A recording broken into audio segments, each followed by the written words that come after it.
목사니까 많은 예배를 드리고 또 많은 사역을 감당하게 됩니다. 그런데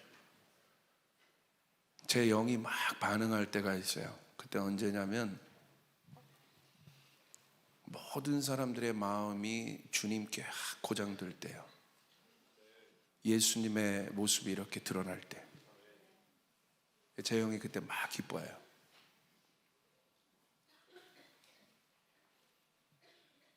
가장 아름다운 순간이에요.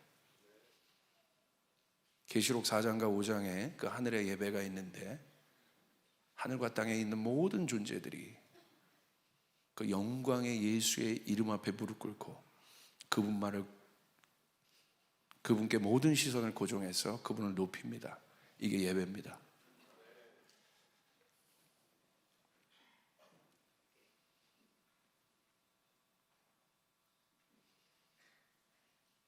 좀 이런 생각을 해보는데요.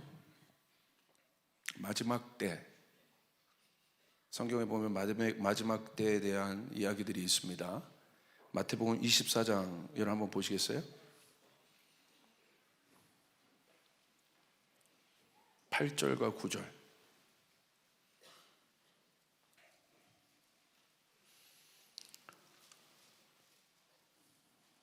구체적으로 주님께서 이 마지막 때의 징조들에 대해서 이야기하십니다. 그러니까 성경의 뉘앙스는, 마지막 때에 대한 뉘앙스는 마지막 때가 없는 것이 아니라 분명히 마지막 때가 있다고 얘기하고 있어요. 근데 특별히 8절 9절에 보시면 이 모든 것은 재난의 시작이라, 앞에 여러 가지 많은 내용들이 있어요. 그러니까 마지막 때를 이제 두 가지로 우리가 볼 수 있는데, 많은 징조들이 보이잖아요. 뭐 나라와 난리, 소문, 민족이 민족을, 나라가 대적하여 일어나간다. 근데 이런 징조들이 있습니다. 이런 징조들을 보는 건 굉장히 중요합니다. 주님 말씀하신 거니까. 그러니까 주목하고 있으라는 거예요. 그리고 뭐 부모를 거역하는 일들, 자기를 사랑하고 돈을 사랑하는 일, 주님 구체적으로 얘기하셨어요. 마지막 때에 대한 일들. 그런데 그 징조, 여기 보시면 이 모든 것은 재난이라고 해야 되죠. 재난의 시작이다. 이 재난은 모든 사람에게 해당될 수 있는 겁니다.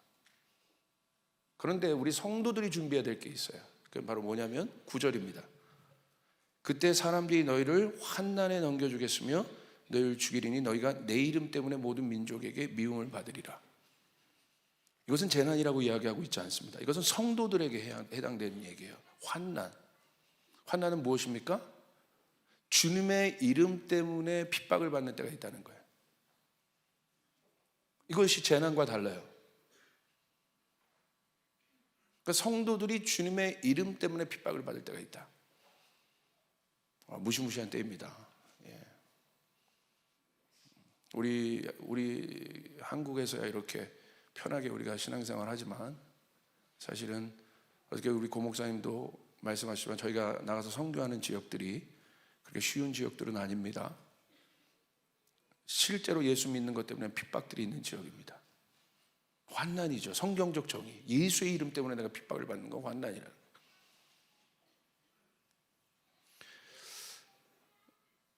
거예요. 두렵죠. 예, 두렵죠. 수건 바꿔오셨어. 할렐루야. 야, 이 배려심, 우리 박수 한번 쳐주시기 바랍니다. 고맙습니다.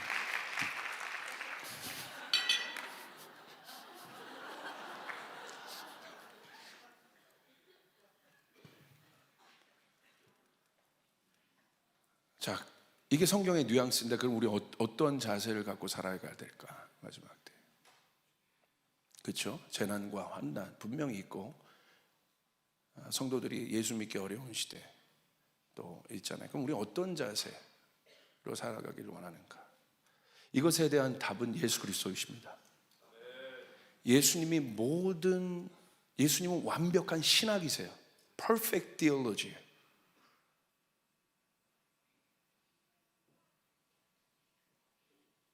모든 것의 이유가 되시고 모든 것의 원리가 되십니다. 예수님이 보여주신, 또 우리에게 보여주신 예수님의 마음은 무엇이었습니까? 바로 뭐냐면 우리 아버지는 좋으시다는 거예요. 우리 하나님 좋으시다. 그건 아들만이 고백할 수 있는 거예요. 예수님은 하나님의 마음을 오해하지 않으셨어요. 어떤 환난과 어떤 곤란에 있어서도 하나님의 마음을 오해하지 않았습니다. 그러므로 이런 마지막 때를 살아가는, 녹록치 않습니다. 교회가 녹록치 않을 거고 성도들의 삶이 녹록치 않을 텐데, 이 마지막 때를 살아가는 성도들에게, 교회에게 가장 필요한 자세는 우리 하나님 신실하시다는 거예요. 할렐루야. 거기에 우리의 모든 기초가 있어야 돼요. 우리 하나님 신실하시다. 그건 아들만이 고백하는 거예요. 아들의 영을 갖고 있는 사람만이 고백할 수 있는 거예요. 상황을 넘어선 어떤 이야기들이에요. 그러니까 제가 생각할 때 하나님은 어떤 것을 통해서 막 우리를 겁주시는 분이 아니에요. 하나님 우리를 치유하시는 분이시고, 하나님 우리를 회복하시는 분이시고, 하나님 우리를 살리시는 분이십니다.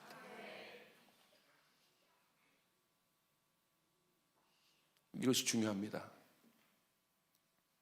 어떤 상황에서도 하나님의 나의 모든 이 마지막 때에 가장 필요한 예수님을 통해 우리가 붙잡아야 될 이 마지막 때를 살아갈 수 있는 신학은 하나님의 신실함을 아는 거예요.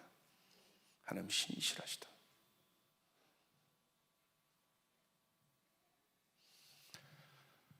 그 선하신 하나님, 신실하신 하나님이 여러분을 여기까지 이끄셨습니다. 아멘. 신실하게 여러분을 이끌어 오셨습니다. 그리고 여전히 그분은 신실하십니다. 아멘.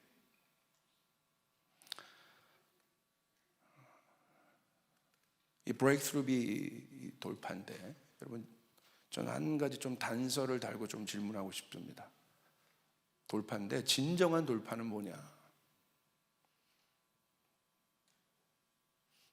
그것은 뭘 돌파하고 싶겠어요? 우리 안에 있는 여러 문제들 아니겠습니까? 그 문제들이 우리를 어렵게 하죠. 실제적으로 문제가 없는데 뭐 돌파할 게 뭐가 있겠어요? 그렇죠? 봄, 여름, 가을, 겨울이 있는 것처럼 우리 인생에도 시간들이 있고 계절들이 있지 않습니까? 겨울과 같은 계절이 있고 봄과 같은 계절이 있고 또 추수와 같은 기쁨의 계절들이 있고 시대를 향한 계절이 있고 또 여러분 각자를 향한 계절이 있고 이 교회를 향한 계절이 있을 거예요. 같지 않다 이거예요. 항상 똑같으면 되는데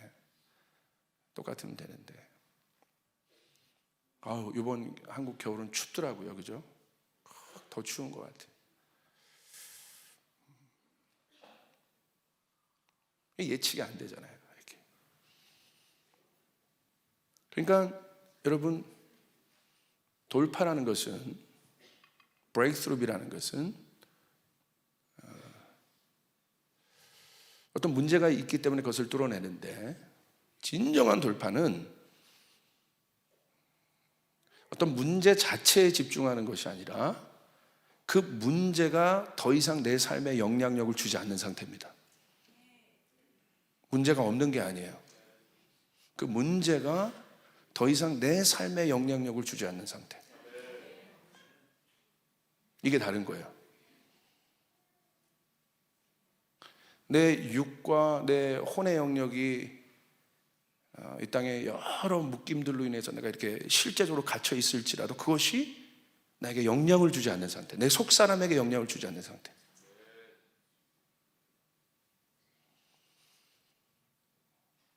다윗의 인생 가운데 골리앗은 첫 번째 돌파였습니다. 골리앗이 돌파됐습니다. 문제가 없었습니까? 어떻게 보면 골리앗보다 더 악랄한 문제들이 막 나타나기 시작했죠. 그러니까 다윗이 점점 하나님의 사람이 돼간다는 건 문제가 없어진 것이 아니라 그 문제로부터 영향력을 받지 않기 시작했다는 거예요. 거짓 가르치면 문제가 없다고 가르치는 거예요. 문제가 없다. 아니요. 죽을 때까지 문제가 있을 겁니다. 근데 문제는 내가 여기서 말하는 브레이크스루비란 문제 자체를 자꾸 넘어가는, 여리고 자체를 자꾸 넘어가는 게 아니라 그런 것이 또 있을지라도 그것이 내 삶에 전혀 영향을 주지 않는 상태, 그런 상태를 말합니다.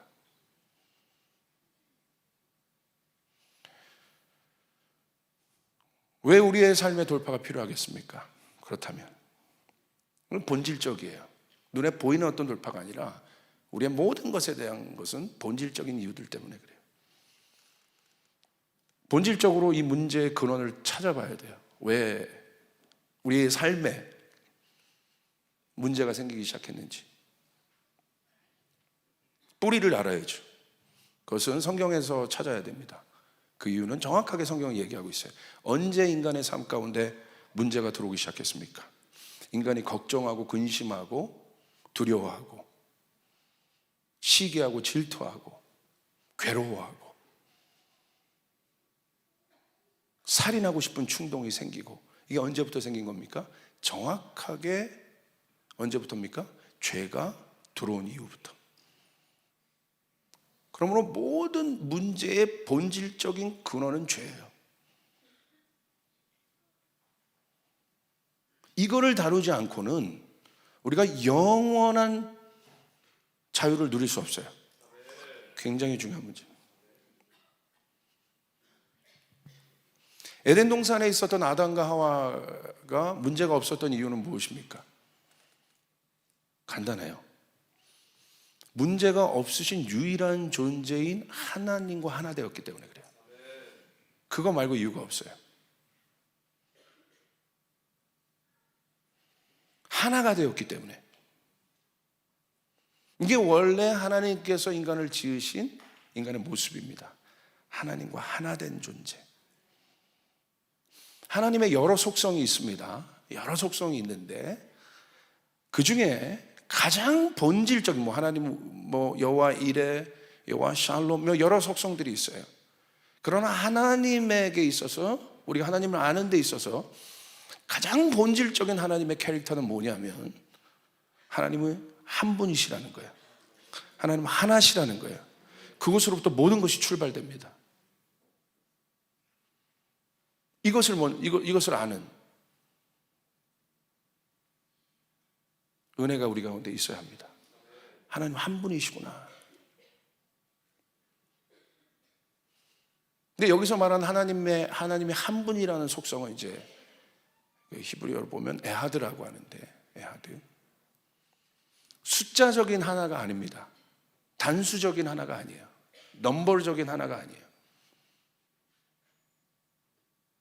속성상 하나라는 거예요. 성부, 성자, 성령이 다르시죠? 근데 우리는 그분을 하나라고 부릅니다. 하나. 자, 보세요. 김호일 선교 잠깐, 제가 너무 사랑하는데 잠깐 나와보세요. 김호일 선교사님과 저는 73년 소띠 같습니다. 그리고 제가 머리가 숱이 좀 있고 머리숱이 좀 없고 제가 키고 키가 조금 작고 둘 다 땀을 많이 흘리고 겉은 달라요. 그렇죠? 달라요. 근데 우리는 하나입니다. 자, 보세요. 저를 한번 쫓아보세요. 쫓아보세요. 쫓아보라고. 쫓아보세요.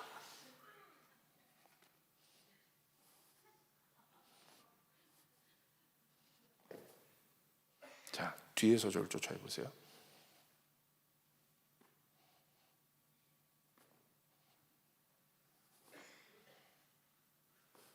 잘하고 있어요? 자, 조금 난이도를 높여서.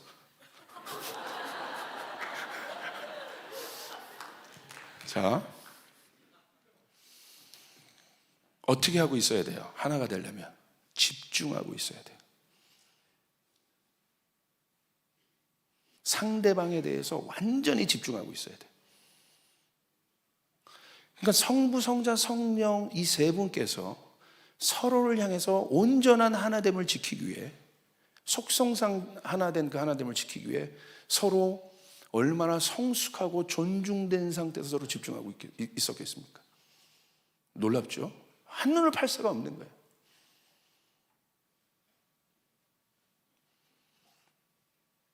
이게 에하드의 본질이에요. 성숙함, 존중됨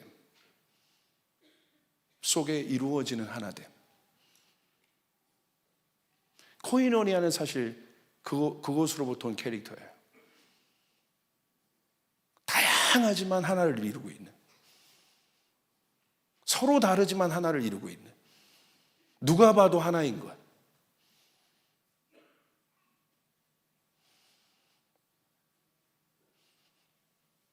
그런데 인간이 그 하나님과 하나가 였다는 거예요. 하나님 똑같이 닮은 거죠. 근데 문제는 무엇입니까? 죄는 무엇이에요? 그 하나였던 그 형상에서, 그러니까 이제 이 죄를 이제 그 원리적 개념으로 보면 관역에서 비껴나가다는데, 이렇게 관역에서 비껴나간 상태예요. 하나님의 뜻, 하나님의 생각, 하나님의 모든 것에 하나로 일치되었었는데, 사단의 시험은 그것으로부터 아주 작은 비껴남을 말하게 한 거예요. 정중하게 맞아야 되는데, 처음에 그 간극이 작게 보인다 할지라도, 여러분, 선악과 하나 따먹은 것이 뭐가 그렇게 큰 죄이겠습니까? 그 작은 거 하나, 먹지 말라는 거 하나 딱 먹었는데, 근데 오늘날 어떤 간극을 가져왔습니까? 하나님과 인간 안에 이 죄의 어마어마한 간극을 가져왔어요. 수많은 사람들이 그 죄의 간극을 못 넘어가고 지옥 가고 있습니다. 그 비껴감, 작은 비껴감, 그 분리로부터 시작되었습니다. 모든 것들이. 이 하나님께서 하나라는 이 하나됨의 속성, 그리고 인간에게 그 캐릭터를 그대로 줬다는 것을 우리가 어디를 통해서 알 수 있냐면, 이 하나됨을 우리가 좀 볼 필요가 있는데, 창세기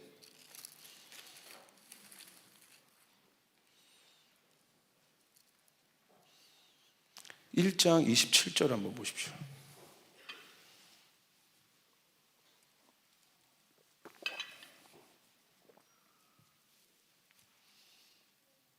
그런 근본적인 속성, 하나됨을 이루고 있는 하나님께서 27절을 보시면, 하나님이 자기 형상, 곧 하나님의 형상대로 사람을 창조하셨다고 되어 있어요.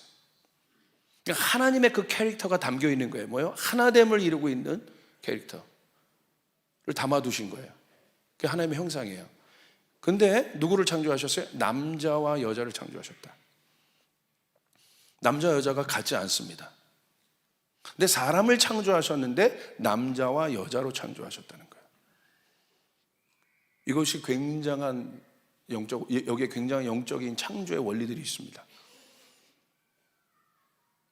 생명을 낳으려면 반드시 남자와 여자가 하나가 돼야 돼요. 그래야 생명을 낳을 수 있어요. 남자끼리 여자끼리 하나가 될 수 없어요. 살 수는 있겠죠. 감정적 교류는 할 수 있겠죠. 그러나 생명을 만들 수는 없어요.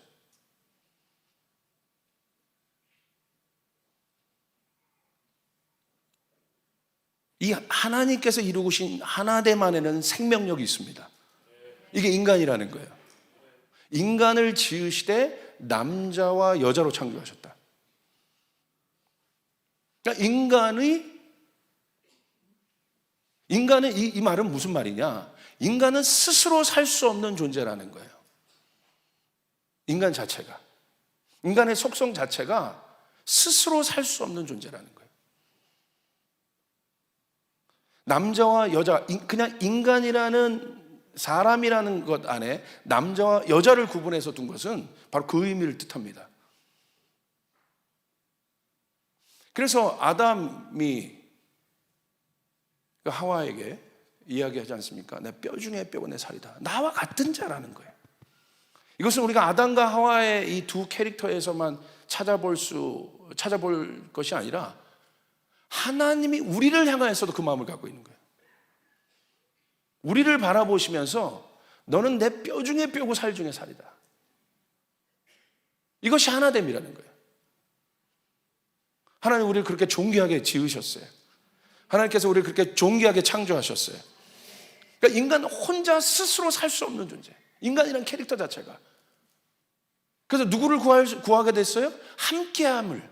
누구와 함께? 그 생명력 있는 하나님과 함께 하도록 그렇게 지으신 거예요. 근데 죄는 뭡니까? 그걸 분리시킨 거예요. 함께 할 필요가 없다고 생각하는 거예요. 나 혼자도 살 수 있다고 생각하는 거예요. 스스로도 살 수 있다고 생각하는 거예요. 그러니까 이 사단이 인간에게, 사람에게 시험을 할 때 그 시험의 궁극적인 목표가 무엇입니까? 하나님 없이도 네가 살 수 있다는 거 아니겠어요? 하나님 없이도 너가 살 수 있다는 거 아니에요? 그 뿌리가 어디까지 내려옵니까? 바벨탑으로 내려옵니다. 바벨탑을 지은 목적이 무엇입니까? 하나님 없이도 살 수 있다는 거예요, 우리가. 우리 이름을 내자는 거예요. 하나님 없이도 살 수 있다. 여러 많은 죄의 뿌리들이, 죄의 형태들이 있겠지만 이게 본질적인, 가장 본론적인 죄의 형태예요. 하나님 없이 무엇인가를 하고자 하는 마음들, 분리된 마음들, 분리. 여러분, 이 교회에 주님께서 수지선한 목자 교회라는 공동체를 여러분 하나 되게 하셨습니다. 할렐루야. 그러므로 이 교회의 비전이 여러분의 비전이 되어야 되는 거예요.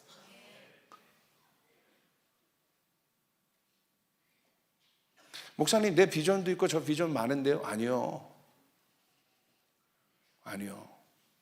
교회라는 것을, 교회가 그리스도의 몸이라는 것, 그냥 건물적 교회 말고 교회의 본질, 그리고 그 교회의 모임, 교회의 본질을 알게 되면요, 그 얘기가 안 나와요. 수지선한 목자라는 어떤 네이밍, 건물 말고 성경에서 말하고 있는 교회론, 그리스도의 몸. 하나님은 이 교회를 통해서 하나님이 하실 일들이 있을 것입니다. 그래서 여러분 7 가운데, 많은 교회 중에 7 가운데 여러분 부르신 거예요. 쫓아야겠습니다. 교회의 비전이 나의 비전이다. 옆 사람의 고백하세요. 교회의 비전이 나의 비전이다. 목사님, 내 비전 따로 있는데요? 아니, 그걸 뭐라고 하는 게 아니에요. 본질적인 비전. 이게 흔들리면 안 돼요. 내가 교회를 다니고 있는 이상, 지금 여러분 하나됨을 이루고 있는 거잖아요.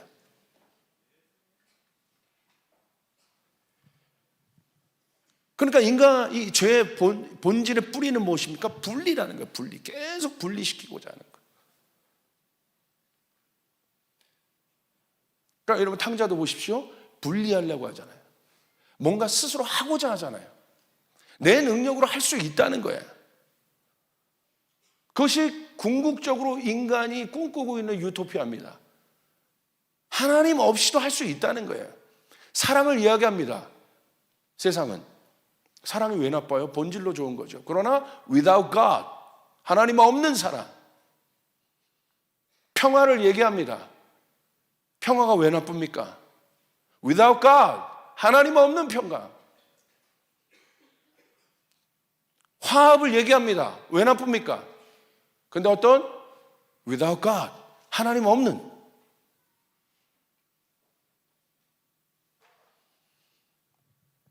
이런 하나됨의 속성이 완전히 파괴돼 버렸어요. 그게 죄예요. 그것이 우리 안에 죄성으로 꿈틀거리고 있는 거예요. 그러니까 내 영혼에 문제가 있을 때마다 자꾸 흔들리는 이유가 바로 이 문제 때문에 그러는 거예요. 이 불안함. 하나님은 여전히 신실하시고 하나님은 여전히 변함이 없으시고 여러분이 여러분의 모든 문제를 구할 때마다 그 문제의 모든 답을 갖고 계신 분이 우리 하나님이세요. 할렐루야. 여러분 믿습니까? 근데 그게 내 안에 있는 그 죄의 뿌리의 본질의 뿌리, 그곳으로부터 오는 안정감이 없는 거예요.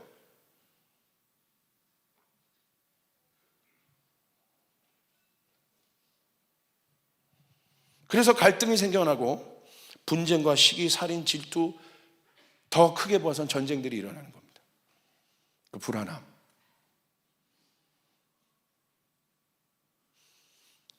이 불안함, 두려움 이런 거는요, 본질적인 속성들이에요. 영적인 속성이라는 거예요. 그러니까. 자, 보세요.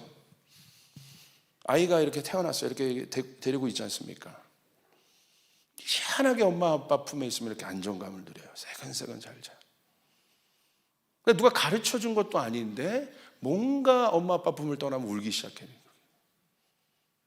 불안해, 두려워. 뭐 아무것도 한 것도 아닌데 불안하고 두려워하기 시작해요.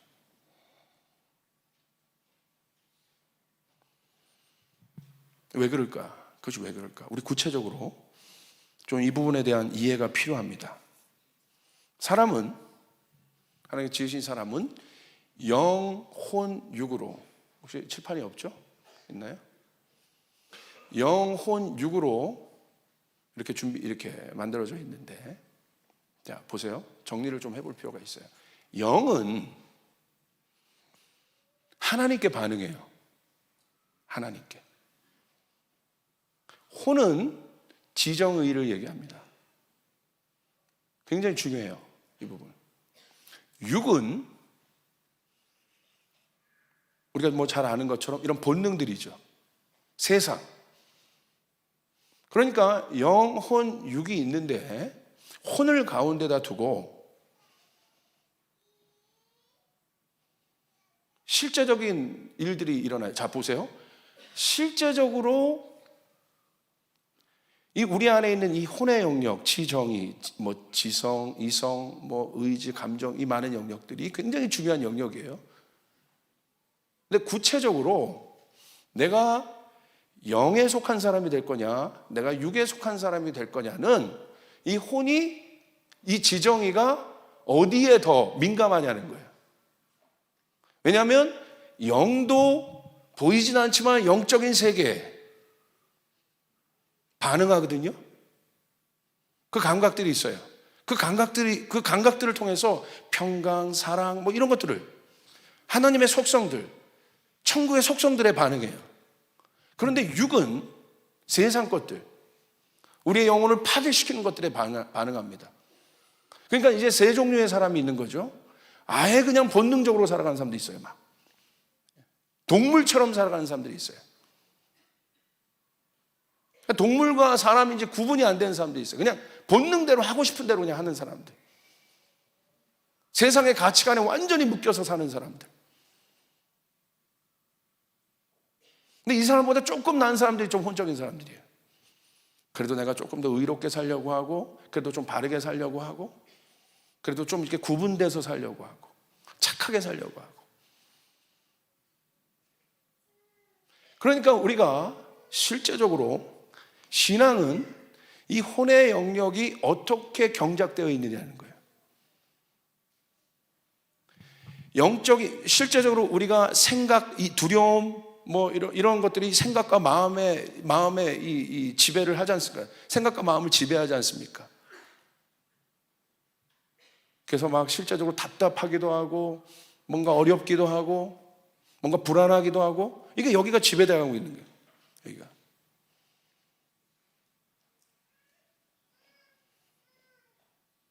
그러니까 내가 영적으로 영에 속한 사람이 된다는 것은요,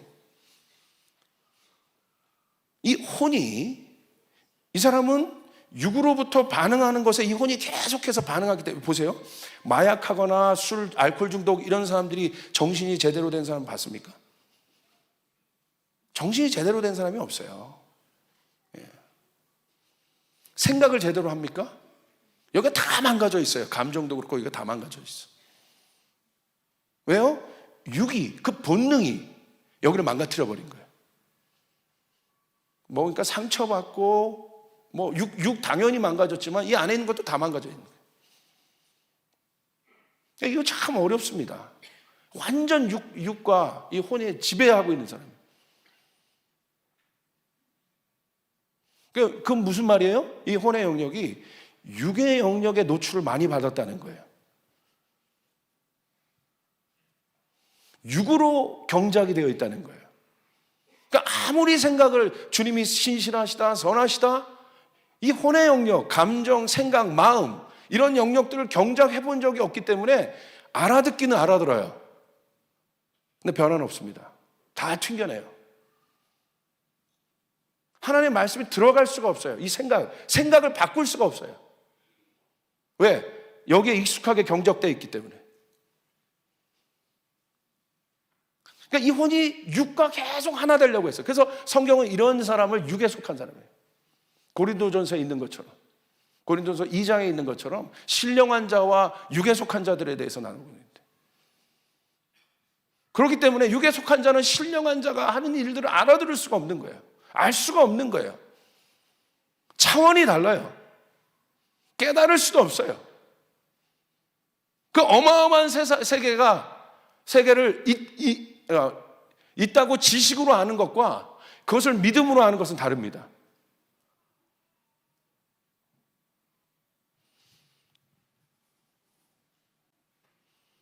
혼이 영으로 설 것인가 내가 육으로 설 것인가, 이 안에 항상 그 갈등들이 일어나는 거예요. 우리 안에.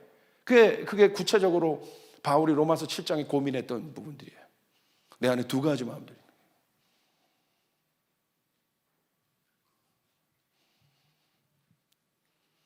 그래서 1차적인 감각을 느끼는 영과 육이 굉장히 중요합니다. 그러나 어떤 분들 보세요. 영적인 영역의 훈련이 잘 된 사람들이 있어요. 기도, 말씀, 그곳에 자꾸 자신을 노출시킨 사람들이 있어요. 세상의 감각에 자꾸 자기를 노출시킨 사람과 이 위로부터 오는 그 거룩한 이 영적인 세계에 자꾸 자기를 노출시킨 사람은요, 뭐가 바뀌냐면 이게 바뀌어요. 여러분 믿으십니까? 이게 바뀌는 거예요, 이가. 그래서 거저 되는 게 없는 거예요. 그냥 되는 게 없는 거예요.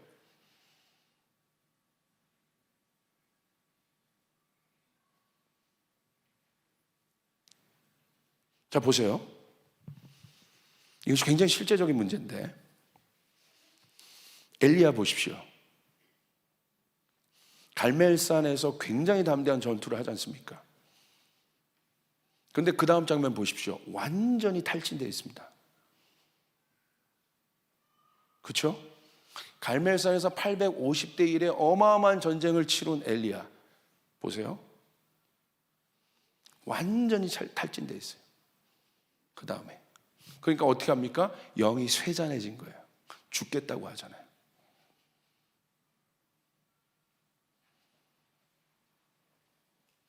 이게 분리되어 있지 않아요, 우리의 영혼육이. 그러니까 하나님께서 우리를 하나됨의 속성으로 만들었다는 것이 얼마나 중요한지. 종교적 신앙은요, 이 영혼육을 다 분리시켜 버립니다. 영은 영대로, 혼은 혼대로, 육은 육대로 다 조각조각 분리해 놓습니다.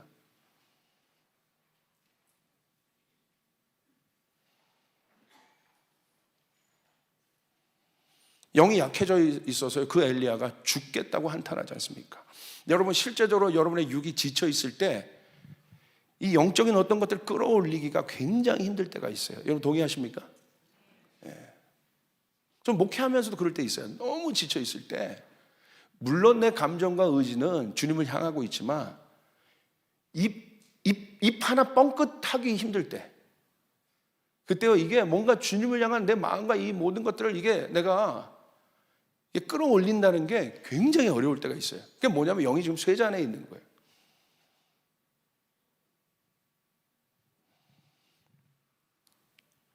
그러니까 우리가 이런 것들을 볼 때 우리가 여러분 잘 알아야 돼요.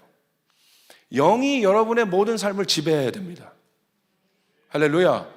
위로부터 오는,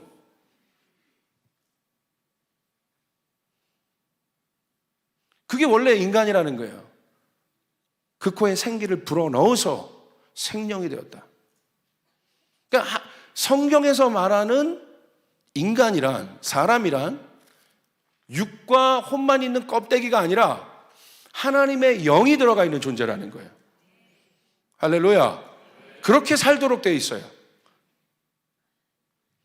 그에 대한 좋은 예가 이 장갑일 수 있어요. 장갑입니다. 이거 제 장갑이에요. 괜찮습니까? 할렐루야. 색깔 괜찮죠? 예, 나름대로 가죽이에요. 이 장갑 자체는 여러분, 우리 이 장갑 자체의 기능은 무엇입니까? 손을 보호하는 거예요. 손을 따뜻하게 하고. 이 장갑의 기능을 하려면 뭐가 들어가야 돼요? 손이 들어가야 된다 이거예요. 안 그러면 껍데기일 뿐이라 이거예요. 아무리 이게 화려한 장갑이어도, 아무리 그것이 비싼 브랜드의 장갑이어도, 보기 좋아도 손이 결정적인 이 장갑의 역할을 해주는 손이 들어가 있지 않으면 이 장갑은 껍데기일 뿐이라는 거예요. 장갑에 손이 들어가야 장갑의 기능을 하는 겁니다. 장갑의 역할을 하는 겁니다. 우리의 영혼육도 마찬가지입니다. 하나님의 영이 들어가야 되는 거예요. 하나님의 영의 지배를 받아야 되는 것이에요. 그 역할을 감당하게 되는 거예요. 보이기만 한다고 교회가 아닌 거예요. 하나님의 영이 들어가 있어야 되는 것이에요. 하나님의 영이 움직이고 있어야 되는 거예요. 안 그러면 껍데기인 거예요. 껍데기. 껍데기란 껍데기. 바울은 그걸 배설물이라고 얘기했는데, 자랑할 거 없는 거예요. 그런 거. 그러니까 그 애들이에요. 애들. 성경에서 보면 껍데기 자랑하고 사는 사람들은 성경에서 보면 애들이라는 거야. 애들. 이게 뭐가 필요한 얘기가 이게? 손이 없는. 그죠? 그러니까 예배팀도 뭔가 스킬은 뛰어나. 뭔가 뭐 잘해. 근데 거기 하나님의 영이 없으면 껍데기라는 거예요. 껍데기. 아무것도 아니라는 겁니다. 하나님의 영의 지배가 있어야 됩니다. 할렐루야.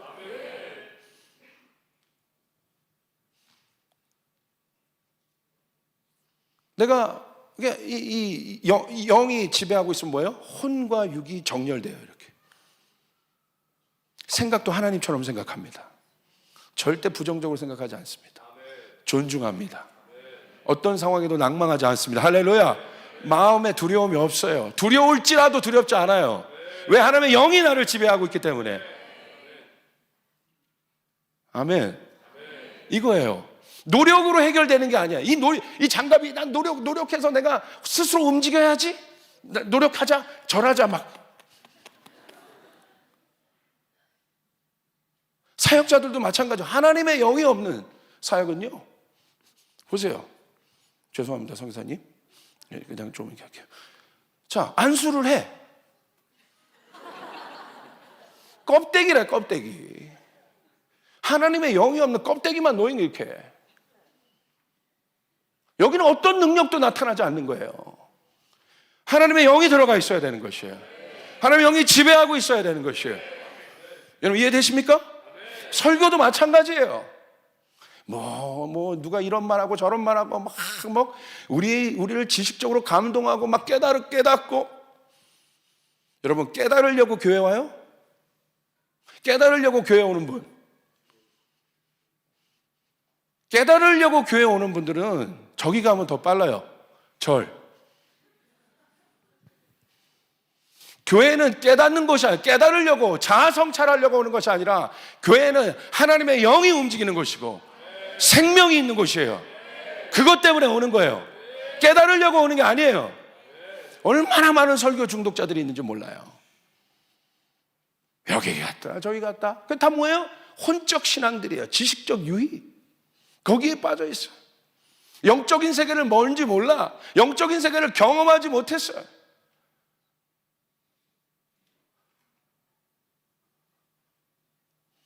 예수 그리스도께서 우리에게 보여주신 하나님 나라의 실제는 추상적인 것이 아니라 실제적이었어요. 할렐루야. 하나님 나라는 뭐야? 킹 도미니언. 왕이 다스리고 있는, 완벽하게 통치하고 있는 나라. 그 나라가 오면 어둠이 떠나가게 되어 있습니다. 어둠이 떠나가게 되어 있습니다. 그 왕이 완전히 지배하고 있는 나라. 질병이 떠나가게 되어 있습니다. 내가 노력해서 고쳐지는 게 아니에요. 완전한 지배. 우리가 하나님의 그 통치 안에 완전히 잠기는 거예요. 완전히 지배당하게 되는 것이에요. 내가 노력으로 되는 것이 아닙니다. 껍데기.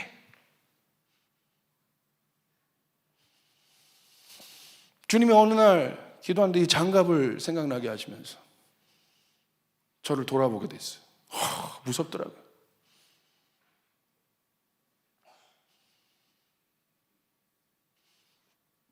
이런 분리된 우리 여기 아무리 뭔가를 꾸미고 뭐 해도 아무 변화 없습니다. 결국 여러분 후패하고 없어질 겁니다. 이거 하나님의 영이 여러분을 지배하고 있어야 됩니다. 할렐루야. 우리 옆 사람에게 얘기하겠습니다. 하나님의 영이 당신을 지배하고 있어야 합니다.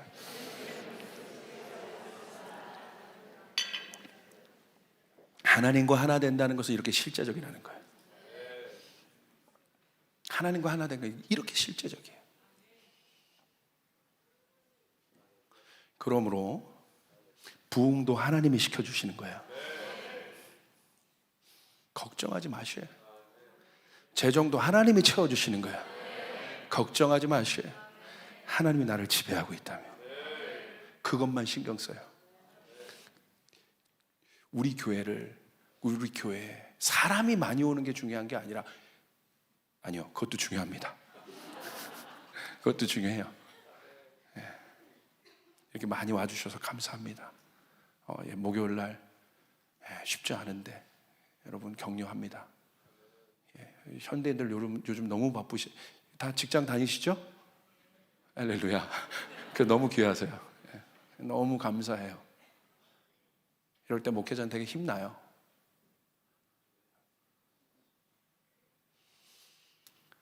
여러분 정말 이 교회에 하나님의 영이 통치하시도록 전 거기에 막 관심이 있어요.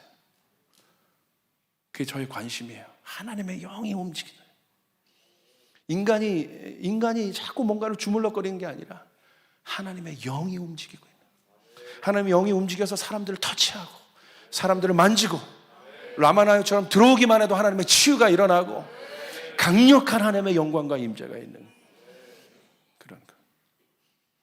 그러면 여러분 뭐만 관심이 있어야 돼요? 하나님과 하나 되기로 결정. 하나님과 하나 되는 것만 결정. 솔로몬 이걸 깨달은 걸 빨리. 껍데기, 허무하다, 쇠잔하다. 그러니까 우리 안에 있는 구체적인 혼의 영역, 지정의를 항상 함께 마음을 모아서 하나님께 집중하고 있어야 되는 거예요. 나의 감정, 이성, 모든 것이 하나님의 그 통치의 지배 아래 있도록 하고 있어야 됩니다. 이 사람 하나님 오해하지 않아요. 여러분 왜 이것이 심각한 거냐면, 우리가 이게 우리의 삶의 돌파에 있어서 이게 왜 중요한 문제냐면, 죄성은요 특징이 있는데, 이 죄성의 본질은요 고통 앞에서 강인함으로 나타나지 않아요.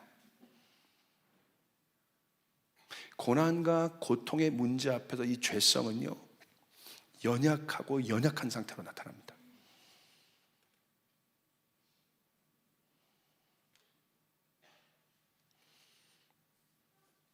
그러니까 죄성이 무엇입니까? 하나님과 단절된 인간의 연약함이 죄성이잖아요. 그러니까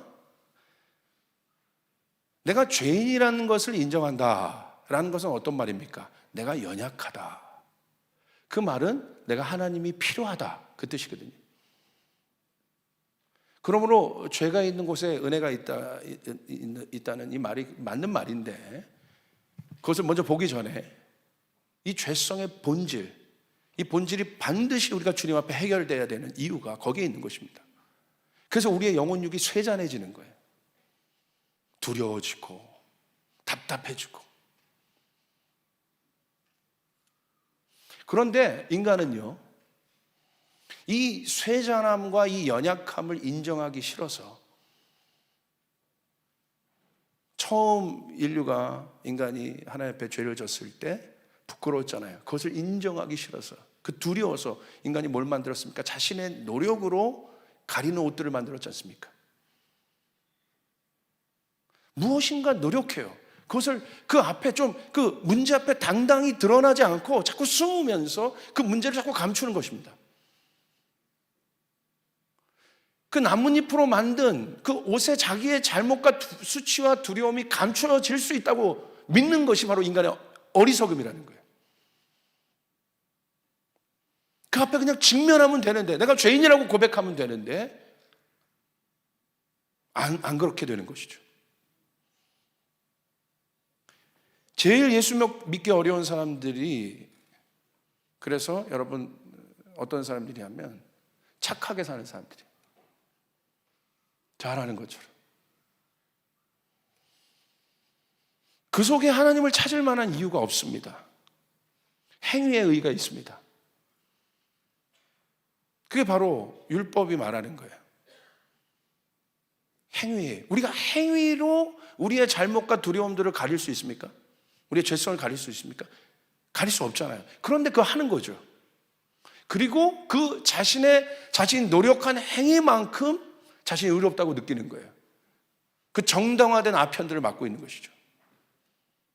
여전히 문제가 있는데, 그런데 그런 상태는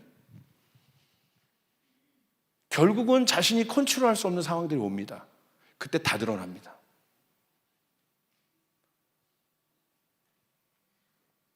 결국 바울도 드러나지 않습니까? 완벽하게 노력하잖아요. 그 안에 많은 질문들이 있었을 거예요. 수많은 것 행위만큼 따라오지 않는 자신 안에 공허함과 결핍들이 있었을 겁니다. 그런데 영락없이 드러나지 않습니까? 그 안에 어마어마한 폭력성들이 드러나지 않습니까? 살인의 영들이 드러나지 않습니까? 드러난다는 거예요, 이렇게 결국. 통제가 되지 않습니다. 고난 앞에서, 그 고통 앞에서 완전히 무너집니다.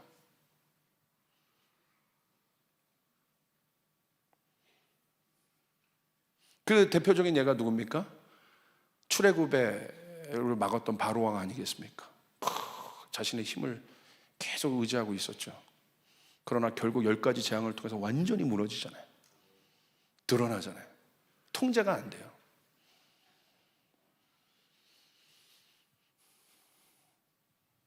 그래서 제가 이 영혼육에 대해서 좀 개념들을 설명한 이유가 여러분 구체적인데, 보세요. 왜 우리가 이 부분에 대해서 실제로 생각했냐면, 그 고난과 고통 앞에서 인간은 괴로워하는 거예요. 모든 인간이 이 문제를 어떻게든지 뚫어내고 싶은 거예요. 왜냐하면 아무리 이게 화려해도 그 속에 그 공허함들이 다 있거든요. 재벌들도 이 안에 공허함들이 있거든요. 아무리 똑똑한 사람도 인간은 자신의 한계를 알 수밖에 없는 존재예요. 하나님 앞에 분리된 순간부터. 그러니까 결국 그 한계에 도달하게 됩니다. 괴로워해요, 거기서.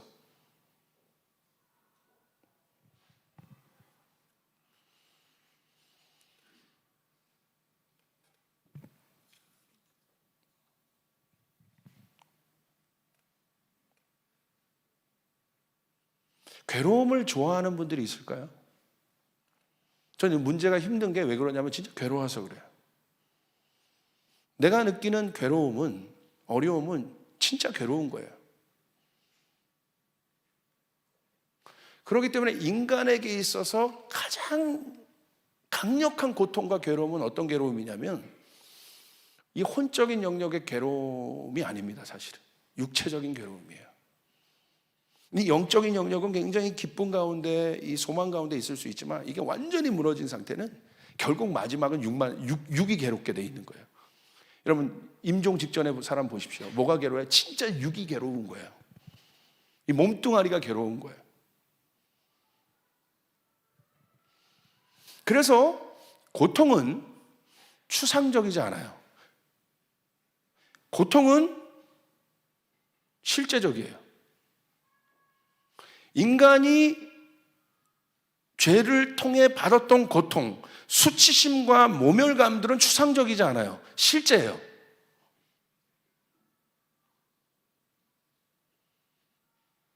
그러니까 종교는 이 고통을 실제로 느끼지 않게 해요. 그래서 행위하게 하는 거예요, 계속. 그래서 그 고통 앞에 직면하지 않게 하는 거예요. 이게 종교예요. 썬데이 크리스찬들. 그러니까 그렇게 교회를 오래 다녀도 내 삶에 고난과 고통의 문제가 있어요. 우리는 지금 죄의 뿌리까지 봤습니다. 그런데 그 부분에 대해서 해결할 마음도 없고 해결하자니 답답하고 덮어두는 거예요. 그냥 여전히 괴로운데 덮어두는 거예요.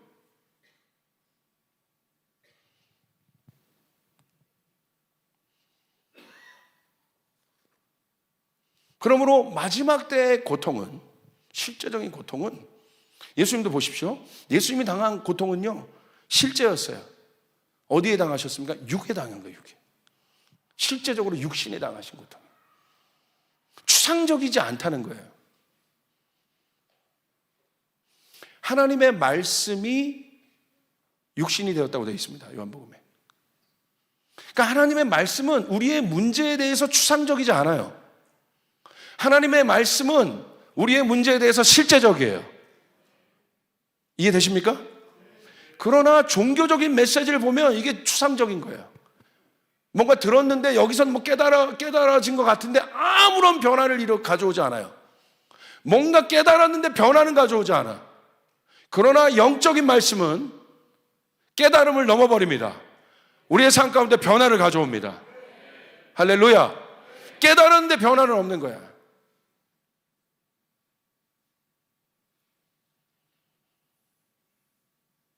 이게 바로 죄인된 인간의 삶 가운데 인간의 지금 위치를 얘기해 주고 있는 거예요. 괴롭다. 괴롭다는 거예요. 우린 거기서 자유할 수가 없어요.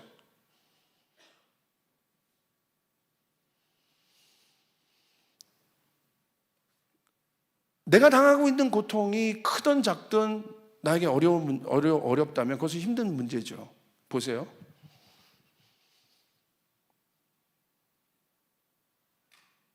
저 사람이 어려워하고 있어요. 근데 내가 봤을 때 하나도 어려워 보이지 않아. 그렇다고 해서 야, 하나도 어려워 보이지 않은데 왜 그래? 우리가 그렇게 말할 수 있습니까? 제가 허리가 좀 다쳤었습니다.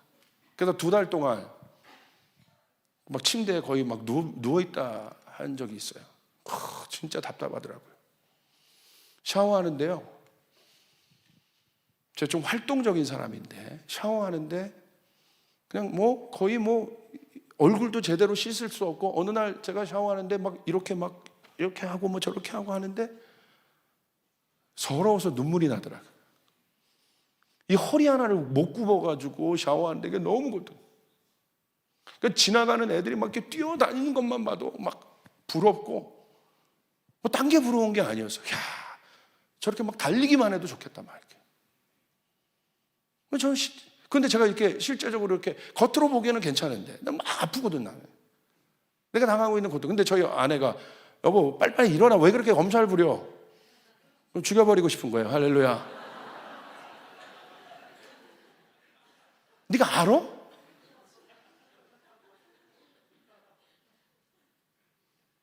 그러니까 이 고통에 대해서 참 함부로들 말해요.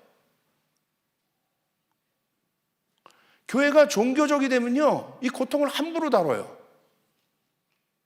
주님은 우리 작은 신음에도 응답하시는데, 할렐루야. 주님, 우리는 작은 신음에도 주님 응답하시는 분이에요. 고통은 실제적이에요. 머리로 아는 게 아니었단 말입니다. 마음으로 느끼셨어요, 예수님. 예수님의 사역 가운데 하늘의 능력이 나타난 이유는 무엇입니까? 배고픈 자를 보셨어요. 아유, 저것들 배고프네. 아이고, 몇 명 뭐 먹어야 되냐? 이렇게 다루지 않으신 거예요. 배고픈 사람들 예수님 보시면 어떻게 하셨어요? 예수님 막 마음으로 아파하셨어. 민망히 여기셨다거든요. 이게 움직이신 거예요. 실제로 여기가 아프셨던 거예요.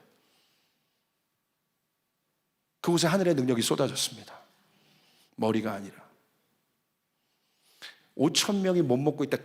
그 카운트한 숫자가 중요한 게 아니에요. 저들이 진짜 배고프구나. 배고프구나.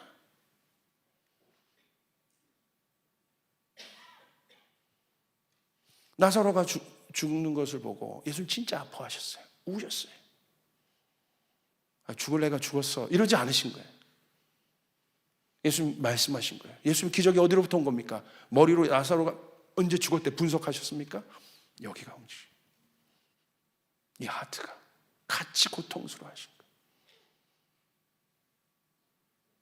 이게 말씀의 속성입니다. 말씀이 육신이 되신 예수 그리스도의 참된 속성이에요. 우리의 고통을 외면하지 않으신 거예요. 예수님은 하나님의 마음과 같은 분이에요. 그분이 우리의 고통을 그대로 아신다는 거예요. 아까 김모열 선교사님이 읽으셨던 이사야서 말씀이 엄청난 말씀이죠. 그분 채찍에 맞으셨어요. 할렐루야. 우리의 고통 때문에 채찍에 맞으신 거예요. 우리를 낫게 하시려고 그분은 고난을 당하신 것이에요. 추상적이지 않아요. 위에서 그냥 있어서 내가 너희 고난을 해결해 줄게가 아니라 말씀이 육신이 되었어요. 우리의 고난 안으로 들어오신 거예요. 우리의 고통 안으로 들어오신 것이에요. 외면하지 않으신 것이에요. 그 안으로 들어오신 것이에요. 들어오셔서 어떻게 하셨습니까? 치유하셨어요. 들어오셔서 어떻게 하셨습니까? 해결하셨어요. 중세 교회를 보십시오. 백성들은 죽어가요. 모든 사람들은 고통 가운데 있는데 기득권자들은 그러지 않아요. 종교인들은 그러지 않았어요. 바리새인들 보십시오. 모든 자들은 고통 가운데 있는데 그들은 어떻게 했습니까? 저 죄인들과 저 병든 자들과 함께 하지 않은 것에 대해서, 내가 저들과 같지 않은 것에 대해서 계속 분리를 얘기합니다. 하나님의 성전이 그런 자들로 가득 찼던 것이죠. 경건의 모양은 있으나 능력이 없어버린 자들, 하나님 나라는 얘기하나 하나님 나라의 실제가 나타나지 않는 자들. 그 이유가 어디로부터 오는 것입니까? 이 지식화된, 추상화된 종교란 뭐냐? 고통을 다뤄보지 않은, 고통을 직면해보지 않은 신앙들.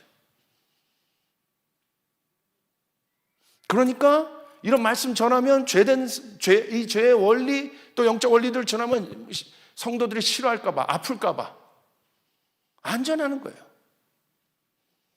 좋은 말만 하는 거지. 여기만 깨우쳐줄, 감정만 깨우쳐줄 혼의 메시지를 하고 있는 거죠. 여러분, 그건 자유하지 않아요. 그건 우리에게 자유함을 줄 수 없어요. 그래서 하나님은 실제로 하나님이 누구신지를 경험하기 위해서 출애굽의 이스라엘 백성들을 불러냅니다. 어디로 불러냅니까? 광야로 불러냅니다. 출애굽에 애굽에 있었던 이스라엘 백성들은 보십시오. 그들은 대대로 하나님을 알고 있던 자들인데 이미 400년 가까이 노예 생활을 하고 있었기 때문에 그들의 세계관이 얼마나 묶여 있을까? 우리가 여러분 그들의 여정을 보면서 알고 있지 않습니까? 얼마나 많이 묶여 있었습니까? 하나님 방법대로 생각 안 하잖아요. 애굽의 습성대로 생각하잖아요. 완전히 사로잡혀 있는 상태예요. 그러니까 하나님을 아는데도 하나님의 주권적인 역사가, 하나님의 그 통치적인 역사를 한 번도 그 삶에서 경험해 보지 못한 그런 사람들을 성경은 뭐라고? 노예라고. 노예된 상태. 그냥 주인이 던져주는 밥만 먹고 사는 사람. 그냥 이 사람의 소원은 뭐겠어요? 오늘 눈 떠도 노예, 내일 눈 떠도 노예, 그 다음 아버지도 노예, 할아버지도 노예. 소원이 어떤 소원이 있겠어요? 무슨 영적인 소원, 언약 이런 게 있었겠습니까? 그냥 좋은 주인. 내가 오늘 채소 먹는, 내가 그래도 밥만 먹었는데 채소 먹여주는 주인 만나면 감사한 거고, 조금 더 내 삶이 바뀌어서 고기 먹여주는 주인 만나면 반가운 거고, 주인만 계속 바뀌기를 바라는 거예요. 하나님을 믿는 사람인데 거기에 어떤 하나님 나라의 주권적 통치가 있었겠습니까? 그런 이스라엘 백성들을 광야로 불러내십니다. 그러한 가치와 세계관에 물들어 있는 그들을 광야로 불러내십니다. 광야는 어떤 곳입니까? 광야는 세상의 모든 가치가 제로가 되는 순간이에요. 세상의 모든 가치가 제로가 되는 순간. 저희 청년부랑 같이 제가 몇 년 전에 이스라엘 간 적이 있습니다. 갔는데 한 40명 데리고 갔어요. 광야 체험을 한번 하고 싶다는 거예요, 청년들이. 그래, 하자. 이스라엘 갔다 온 분은 아시겠지만 광야가 만만치 않은 곳이거든요. 잠시도 못 서 있어요. 정말 뜨겁습니다. 하자는 거예요. 그래서 제가 제 친구 거기 예루살렘 한인교회 담임 목사님 친구인데 저희 광야 투어 한번 시켜달라고 부탁드렸습니다. 근데 괜찮겠냐? 괜찮다고. 그럼 3시간짜리로 하나 마련하겠대. 그래서 저희를 데리고 갔어요. 갔는데 야, 광야가 멋있습니다. 사실은 다 그랜드 캐년 같고 멋있어요. 근데 내리기 전에 신신당부하더라고요. 뭐라고 하냐면 몸을 가볍게 해라. 저 부탁드립니다. 우리가 3시간 걸을 건데 몸을 가볍게 하십시오. 부탁드립니다. 가볍게. 저는 제 특기가 순종입니다. 그렇게 안 보이세요? 할렐루야. 시키는 거 잘해요. 그냥 가볍게 하라면 가볍게 해요. 그냥 따지지 않아. 왜 가볍게 해야 돼요? 막 이러지 않아. 그냥 리더가 시키면 그냥 시킨 대로 해요. 워낙 보스 밑에 행동대장 출신 같은 느낌이어서 그냥 시키면 그냥 보스가 한다. 예, 이렇게 해요. 그냥 해요. 근데 저희 부목사님이요, 카메라를 주섬주섬 챙기더라고. 근데 이분이요, 카메라 매니아예요. 렌즈가 이만해요. 길이가 이만해. 그래서 사진을 찍을 때 우리는 이렇게 찍잖아요. 이 사람은 이렇게 찍어요. 팡 이렇게 찍어요. 큰 카메라. 조목사 가볍게 하래. 그거 무거워 보이는데. 아유, 목사님 광야에서 이런 거 한번 찍어줘야 돼요. 이거 여기 자주 오는 것도 아닌데 이거 예술입니다, 목사님. 이거 한번 찍어줘야 됩니다. 가볍게 하래. 목사님 이거 찍어줘야 돼요. 이거 내셔널 지오그래픽 제가 바로 보여드릴게요. 그러면서 바로 보여드려. 그래? 알았어. 그래서 가는데 뒤에서 딱 이제 출발했습니다. 처음에 이제 이게 신비한 경험이죠. 막 가는데 뒤에서 난리가 난 거예요. 야, 여기 봐 하면서 목사 한번 찍어줄게. 팡 막 찍은가, 팡 막 이렇게 팡 막 애들이 막 이러고 사진 좀 보라고 나한테. 진짜 멋있더라고요. 한 40분 걸었을까? 팡 소리가 펑 소리. 1시간쯤 걸었을까요? 카메라를 이렇게 들고. 2시간쯤 걸었을까요? 질질 끌고 오더라고. 그 카메라가 1,000만 원이 넘는 거예요. 그때 깨달았어요. 광야로 가니까 세상에선 1,000만 원짜리여도 광야 가니까 돌덩어리보다 못한 거구나. 이거 돌덩어리랑 똑같은 거구나. 모든 세상의 가치가 제로가 되는 곳이 광야예요. 젊은이들 차 좋아합니다. 람보르기니 막 이런 거, 슈퍼카들. 람보르기니가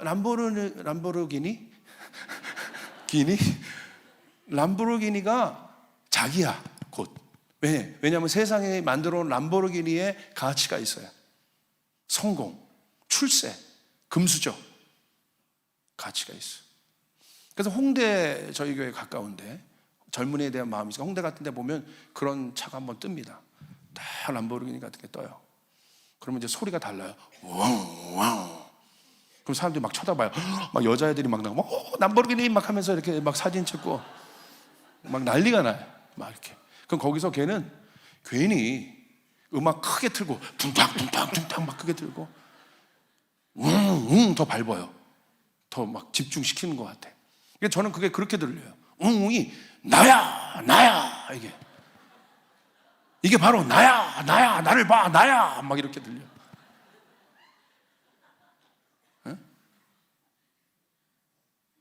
그 람보르기니가 세상에서는 가치가 있죠. 진짜 가치가 있지 않습니까? 그냥 뭐 멋있고 출세의 상징이고. 광야로 가보세요. 기름만큼만 가치 있어요. 광야에 가스 스테이션이 있습니까? 뭐가 nothing. 광야는 아무것도 없다. 아무것도 없다. 하나님이 그곳으로 이스라엘 백성을 불렀다는 건 굉장히 놀라운 거예요. 인간의 힘으로 살아갈 수 있는 것들을 아무것도 경험치 못하게 했어요. 인간의 힘으로 광야에서 어떤 문명도 만들 수 없어요. 그냥 광야에서 이스라엘 백성들이 당했던 실제적인 고통은 육의 고통이었습니다. 뜨겁고 덥고 가장 원초적인 고통이에요. 거기서 내가 어떻게 살아야지, 바르게 살아야지, 이런 고통이 아니에요. 진짜 고통은 육의 고통인 거예요.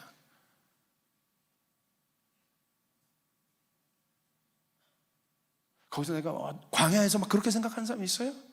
오늘 당장 먹고 살기 힘든데? 저희가 난민 선교를 하니까 저희 정탐팀을 한번 난민에 보내봤어요. 그리스 레스보스 보내봤어요. 걔가 한 달 동안 정탐하고 와서 목사님 보고를 하는데 충격적인 얘기를 하더라고. 난민 캠프에 가잖아요. 난민 캠프에 갔더니 어린아이, 이게 배급을 나눠주지 않습니까? 어린아이 우유를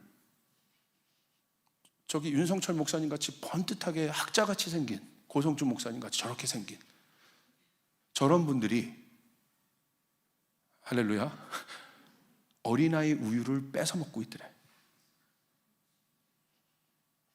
여기 전혀 안 그렇게 생길 분들이 아니에요.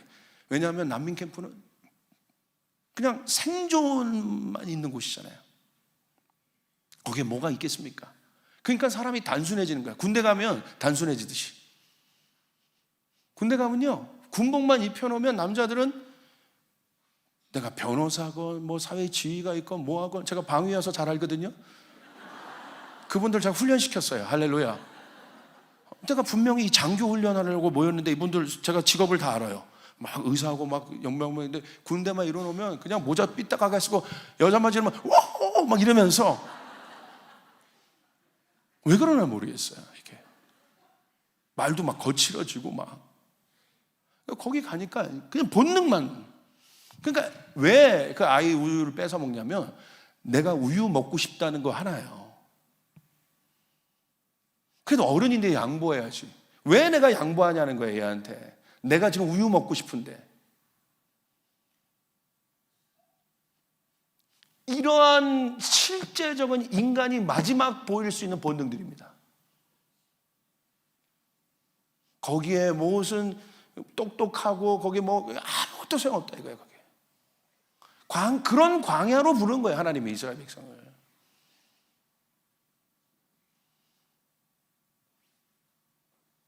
그러니까 기본적인 이 육의 필요들을 하나님의 도움 없이는 살 수 없는 곳으로 부르신 거예요. 가장 기초적인 것.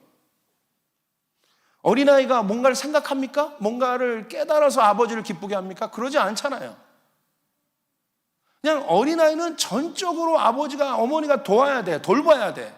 뭘요? 똥 싸면 그냥 똥 여러분 갈아 치워야 되고 해야 되고.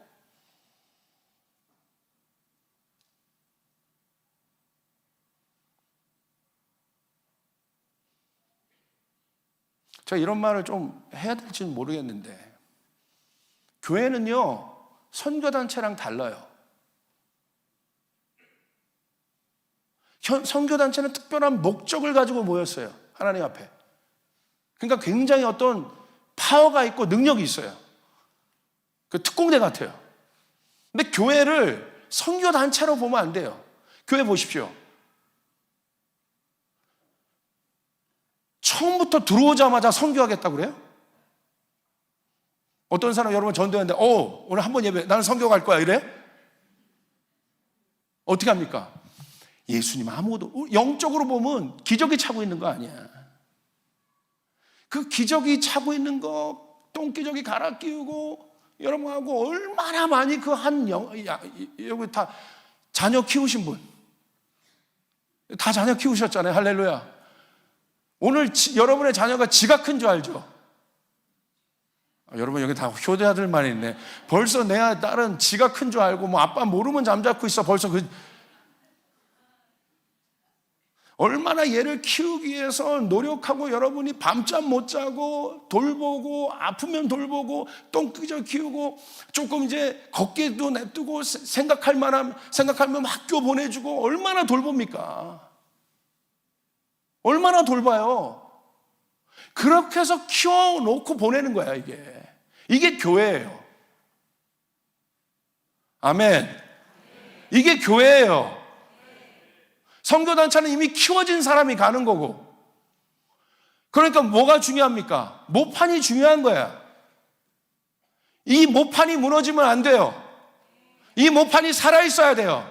이 모판이 살아있어야 선교단체도 사는 거예요. 근데 선교단체가 뭐 교회가 그런 거 뭐 동원도 안 하고 뭐다. 제가 그 간사 만나가지고 제대로 한번 얘기한 적이 있어요. 그렇게 교회에 대해서 아무것도 모르고 있길래. 당신이 교회를 알아? 그렇게 그걸 원한다면 너희 선교단체에서 전도해서 자원 만들어. 동원할 생각하지 말고 전도해서 자원 만들어. 얼마나 힘들어요. 똥기저귀 키워야 돼. 똥기저귀 키우는 게 아니라 똥기저귀 갈아야 돼. 밥 먹여야 돼. 돌봐야 돼. 얼마나 힘들어. 그건 하기 싫은 거예요.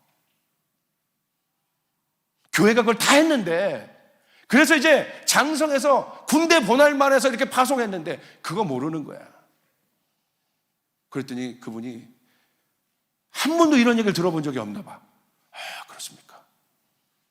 몰랐습니다, 목사님. 진짜 조심하겠습니다. 교회가 그런 곳인지를 제가 그런 측면에서 생각해 본 적이 없습니다. 여러분, 교회는 하나님의 몸인 거예요. 할렐루야. 하나님이 광야에서 그렇게 키우신 거예요, 우리를.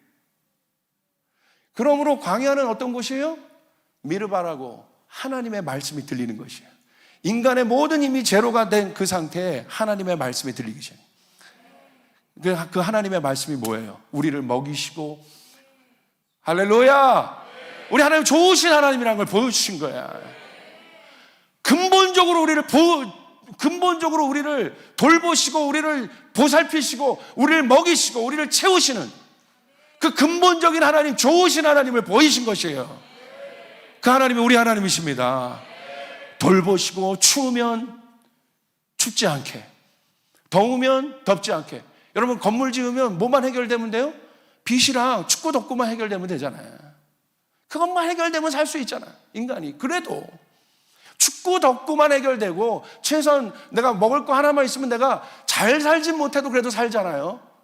그 최소한의 그 인간의, 그 예수님 말씀하신 게 다 똑같은 거예요. 공중의 새를 봐라. 내가 다 돌보지 않느냐? 하나님 아버지께서 너희를 돌보지 않겠느냐? 걱정하지 마라. 할렐루야.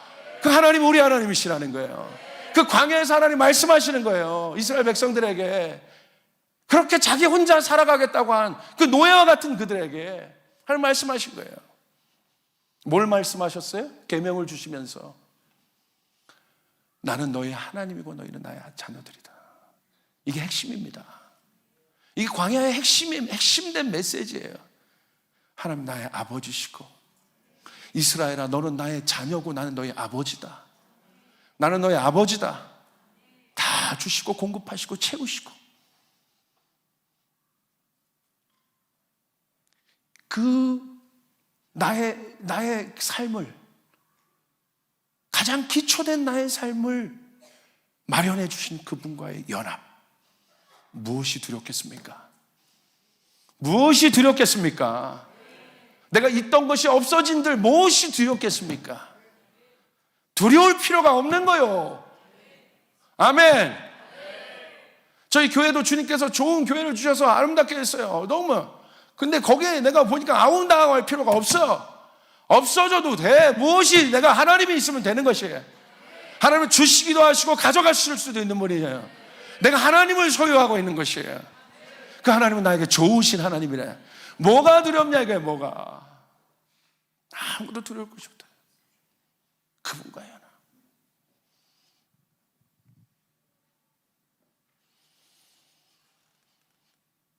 그래서 이 모든 것들을 해결하기 위해서 그 죄악된 인간들, 율법이 아니라 이제 죄악된 그런 이 본질적인 우리 안에 있는 이 고아와 노예 같은 상태를 해결하기 위해서 누가 오신 것입니까? 예수 그리스도가 오신 것입니다. 그분이 이 땅에 오셔서 하신 것은 무엇입니까? 십자가. 우리의 모든 고난과 고통을 실질적으로 자기가 체험하셔서 그 십자가에는 여러분의 과거의 문제, 현재의 문제, 미래의 문제, 근본적인 내 삶에 있던 모든 문제들을 다 짊어지시고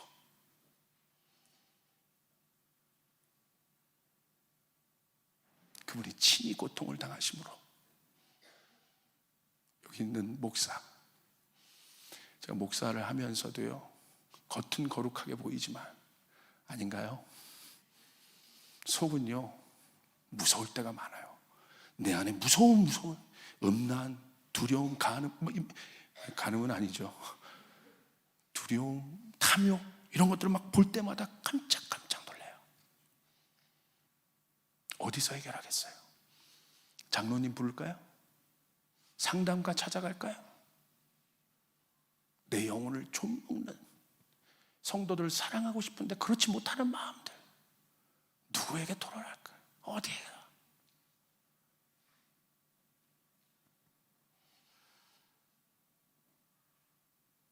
십자가가 있어 다행이다. 이 십자가에 내가 지금 느끼고 있는 모든 고통, 고난, 아픔, 실제 이 모든 것이 예수의 손에, 예수의 등에, 예수의 옆구리에 해결된 거예요. 그래서 그분은 죽으시고 그분은 부활하신 거예요. 그 예수가 내 안에 살게 하는 거예요. 그 예수가 내 안에 살게 하는 거예요.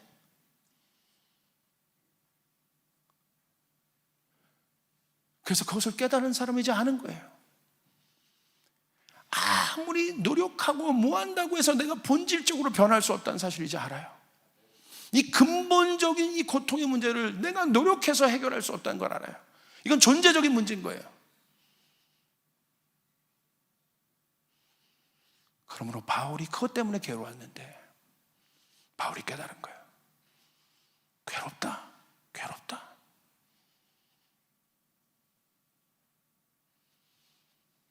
그래서 바울이 고린도전서 2장에 예수 그리스도와 십자가 위에는 내가 아무것도 알지 않으려고 작정하였다. 나는 죽고 예수가 살아야 된다.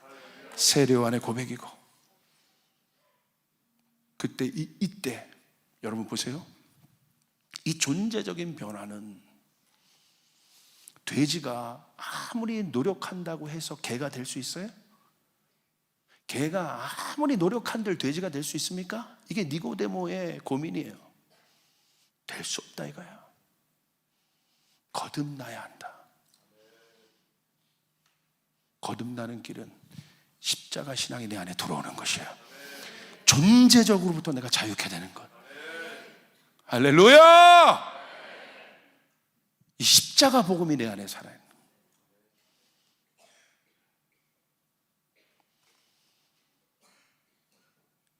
그런데 이 십자가가 남의 십자가 같고 10년 전 십자가처럼 느껴지고 내가 고난 때만 보았던 수련회 때 십자가 같고 그게 우리의 괴로움이 돼야 되는 거예요. 이 십자가가 내 삶에 들어오지 않는 것, 예수님의 고통이 내 삶에 느껴지지 않는 것, 이것이 유일한 우리의 고민이 돼야 되는 거예요. 이것만이 우리를 자유케 할 수 있기 때문에, 이것만이 우리를 자유케 할 수 있기 때문에. 이어령 장관님이 계십니다. 얼마 전에 기독신문과 인터뷰를 했습니다. 이분은 최고의 지성이에요. 여러분 아시죠? 철학자고 문학가입니다. 역사가입니다. 사상가입니다. 네, 얼마 전에 충격적인 고백을 하셨어요. 암에 걸리셨어요. 근데 뭐라고 고백했냐면 나는 이 암과 동거하고 있습니다. 무슨 말인가? 암을 고칠 생각도 없고 그럴 마음도 없습니다. 나는 오늘 내 영혼육을 좀먹고 있는 이 암과 동거하고 있습니다. 왜 그럴까요? 드디어 죽음의 냄새를 맡기 시작하셨다는 거예요. 죽음 앞에 다가가셨다는 거예요. 그러니까 단순해지더래요. 정직해지더래. 사람이 살려고 거짓말하더래. 죽음 앞에 서니까 단순해지고 정직해지더래요.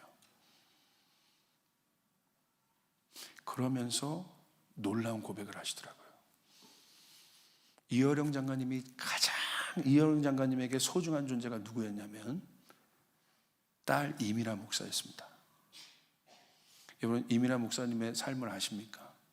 어떤 정치가랑 결혼했다가 그 결혼이 파탄이 났고, 변호사였지만 나중에 또 좋은 재혼도 하셨지만 목사가 되어서 복음 열심히 전하셨어요. 그러다 암을 얻으셨어요. 여기 딸 가지신 부모님들은 아시겠지만 아버지들은요, 딸에 대해서 절대적이에요. 딸 가지신 부모들 한번 손 들어보세요. 아들은 별로죠? 할렐루야. 그냥 아버지는 딸 앞에 그냥 녹아버려요. 그냥 딸 앞에 그냥. 그 어마어마한 사상가 이 철학자도요, 이 딸 평생이 그렇게 산 거야, 고통으로. 근데 마지막에 어떻게? 딸이 암에 걸렸잖아요. 하나님 믿고, 그 딸 때문에 예수님 믿게 됐는데,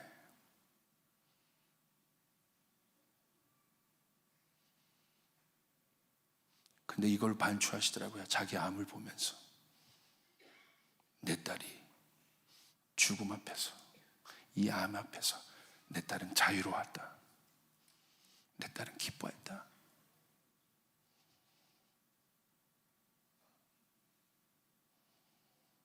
저는 그 고백을 듣는데 이어령 장관님 앞에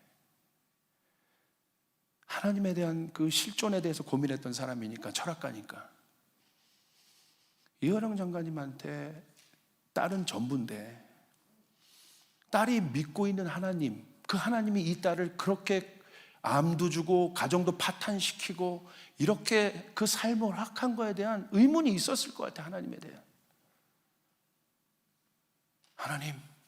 하나님 살아계시다면 내 딸 왜 이렇게 고통스럽습니까? 왜 이렇게 어렵습니까? 이 의문이 있었을 것 같아요. 당연하게. 그런데 그 의문이 풀린 느낌이에요.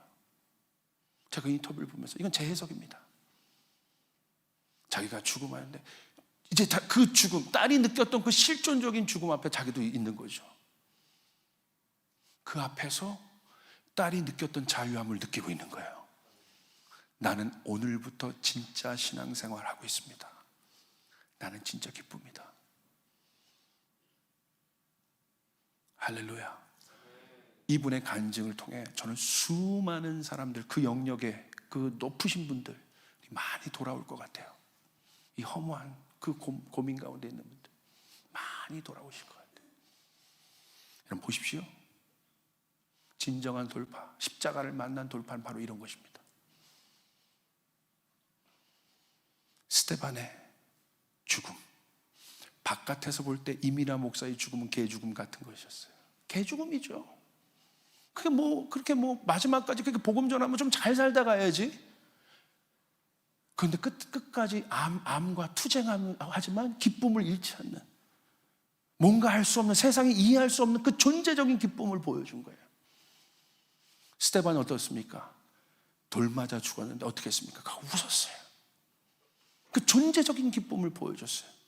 그 스데반의 그 존재적인 기쁨이 누구를 변화시켰습니까? 바울을 변화시킨 겁니다. 바울을 통하여 수많은 영혼들이 주께 돌아오는. 저는 이민아 목사의 영향력 하나가 아버지를 변화시켰고, 이 아버지를 통해서 수많은 사람들이 주께 앞에 돌아오는 일들이 일어나게 될 것입니다. 고통의 문제 앞에.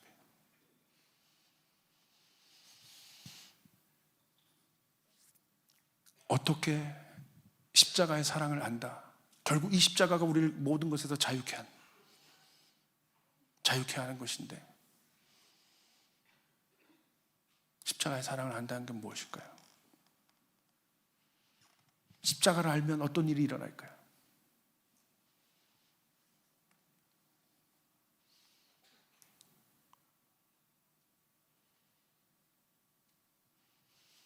십자가를 알면 예수와 내가 하나 되는 일들을 경험하게 됩니다. 내 상태로 나를 볼 때는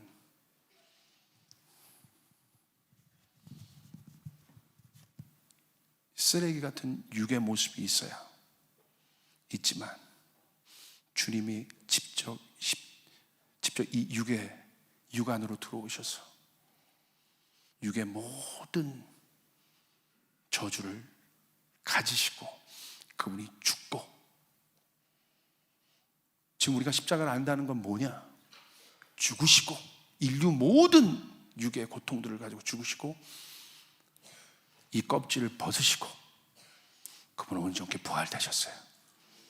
할렐루야. 그럼 우리는 어떤 존재냐? 육의 껍데기 안에 있지만 예수 안에서 우리는 온전한 존재라 이거예요. 이 손으로 손을 대면 하나님 나라의 역사가 나타나게 되는 것이에요. 하나님의 일들이 나타나게 되는 것이에요. 그게 베드로예요. 손을 잡아 일으키니 그가 발목에 힘을 얻고 일어났다고 되는 거예요. 그건 베드로의 손이 아닌 거예요. 예수의 손인 거예요.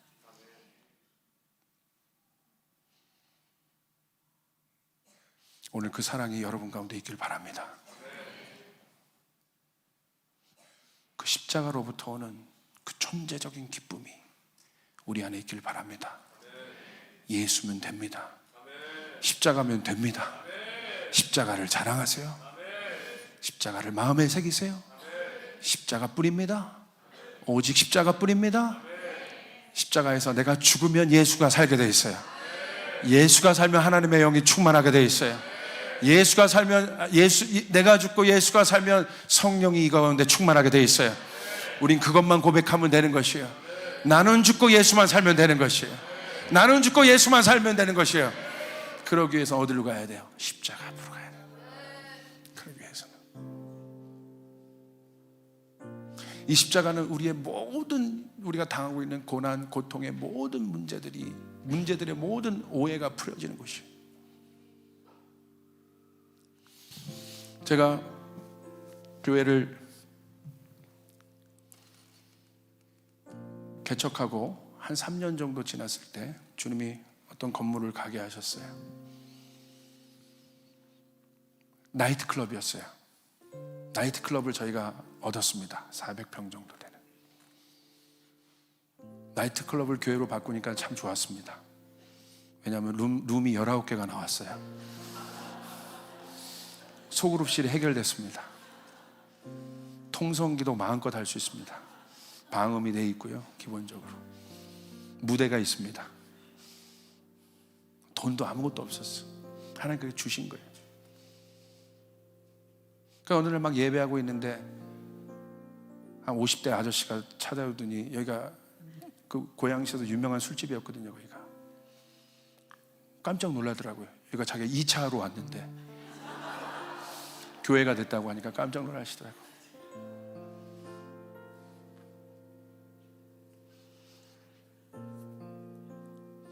그러더니 여기 교회라고 하니까 고백하시는 거예요. 나 사실 안수 집사예요. 그러더니 지갑에서 7만 원 헌금하고 가셨어요. 꺼내가지고. 이런 일이 3번 정도 있었어요. 아무것도 없던 친구 사무실에서 개척하고, 우리 또 개척 멤버들인데 그곳에 갔을 때 참 기뻤습니다. 우리 힘으로 얻을 수 있는 곳이 아니었어요. 그냥 법적인 문제가 있어서 1년만 써도 잘 쓰겠다. 근데 그 1년이 2년이 될 수 있고 10년이 될 수 있는 것이. 근데 갑자기 어떤 이상한 사람이 와서 그걸 사버렸어요. 누굴 이제 공개적으로 이제 쫓겨나야 되는 상황이에요. 돈도 없고 아무것도 없는 거예요. 그래서 성도들을 이렇게 보니까 청년들이 있는데, 청년들은 제가 제 돈을 어느 정도냐면요, 저희가 교회 철거를 하는데, 꾸미려고 철거를 하는데 견적을 700만 원 불렀어요. 그 전에. 지금은 아무것도 아니겠지만 그때 컸어요. 700만 원. 야, 그 700만 원이 아까운 거예요. 우리가 뜯자. 그래가지고 이 일주일이면 뜯어준다고 그랬는데 저희가 결국 뜯기 시작했어요. 2달 걸려 뜯었어요. 짜장면값 350만 원 나왔어요. 다시는 제가 이제 여러분 철거업체 무조건 부릅니다. 이제 그때부터 짜장면값만 400만 원, 350만 원 한 달에 나왔어. 엄청 처먹습니다. 근데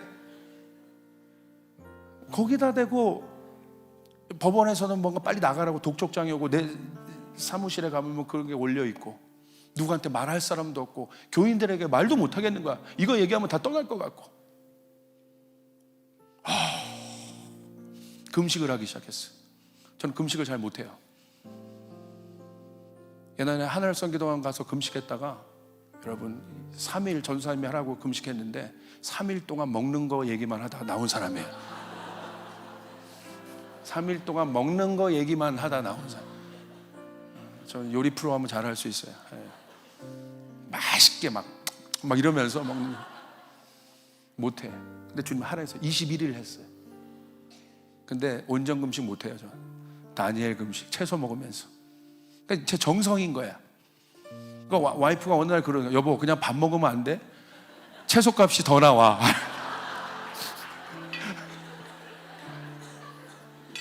채소값이 더 나온다는 거야. 그래도 제 정성인 거야. 저는 라면 너무 좋아하고 그런 거 너무 좋아요. 그냥 소박해가지고 그런 건 좋아요. 애들 입맛이에요 완전. 그런 것도 못 먹지. 21일 동안 애가 기도했어요. 부르짖어 기도했어요. 20일이 끝났습니다. 독촉장이 날라오는 거예요. 아무한테도 말을 못하겠어. 마음은 쪼이죠. 두렵죠. 이 쪼임과 두려움이 누구한테 가냐면 하나님께 가더라고. 하나님, 내가 뭘 잘못했어요? 내가 잘못했냐고. 이렇게 열심히 했으면 됐지. 이 정도 헌신하면 됐고 내 가족 이만큼 헌신시켰으면 됐지. 하나님 왜 응답 안 하세요? 하나님 왜 응답 안 하시냐고. 이 마음이 막 이제 올라오기 시작하는 거예요. 금식도 했잖아요. 근데 왜 하나님 말씀 안 하세요? 왜 침묵 가운데 있으세요? 당신의 자녀가 이렇게 고통스러워하는데 왜 그렇게 계세요? 대답 안 하세요. 너무 답답한 거야. 대답 안 하시더라고. 우리 그분이 침묵하시면 무섭더라고요. 대답 안 하셔. 이제 진짜 그러니까 영혼이 쇠잔해지는 거예요. 육도 쇠잔해지고 다 쇠잔해지기 시작했어요. 못하겠다 이제. 못하겠다. 하나님 나 못하겠어요.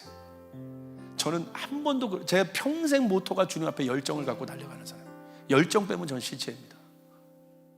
열정도 다 죽었어. 제 입에서 못하겠다란 말이 나오기 시작해요. 못하겠습니다. 하나님 나 당신 이해할 수 없습니다. 못하겠습니다. 그래서 제가요 저희 아내한테 기도를 마지막으로 받아보고 접으려고 그랬어요. 제 마음을 다 얘기했어요. 여보 나 힘들어 못해. 왜냐하면 제가 아내에게 힘들어 못한다고 얘기하는 건 일생일대의 사건이에요. 왜냐하면 저는 약간 마초 스타일이에요. 그래서 저는 언제 저희 존재감을 느끼냐면 애 딱 둘러엎고 가방 딱 메고 양쪽으로 다 둘러먹고 저희 와이프가 아무것도 없는 상태에서 저는 저를 느껴요. 이게 나야.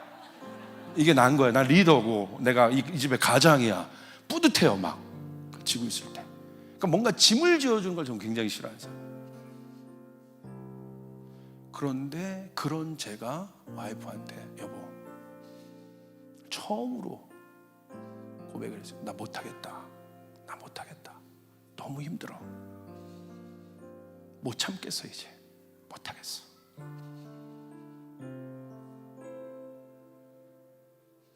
여보 한 번만 날 기도해줘. 당신 기도받고 접을래. 근데요 여자들은 담대하더라고. 기도해주겠대. 기도해주겠대. 제가 이렇게 엎드렸고 2달 동안 주님의 음성을 들은 적이 없어요. 그렇게 말씀 많이 하시던 분이 말씀 안 하시더라고. 이렇게 엎드렸는데 제 아내가 제 등에 손을 얹고 기도했습니다. 하나님 아버지, 이 아들 위해 기도합니다. 그리고 나서 나왔던 첫 마디가 이거였어요. 우리 와이프는 그런 기도를 하는 분이 아니에요. 이 기도였어요. 아들아, 사랑한다.